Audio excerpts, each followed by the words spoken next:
تگزاس اینش خطریه. نه کن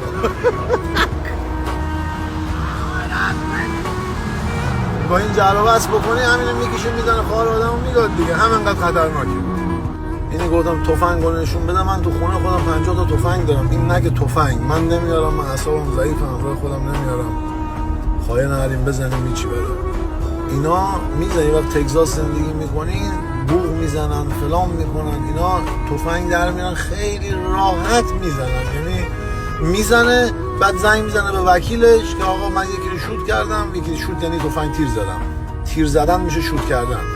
میگه یکی رو شوت کردم و بعد اونم میگه آره سلف دیفنس بوده. یعنی داشت از خودش مراقبت میکرد و از روبرو هیچی دیگه. به کیر میری این همین تو ما میره زندان و خوش شانس باشن زندان هم نمیرن اصلا.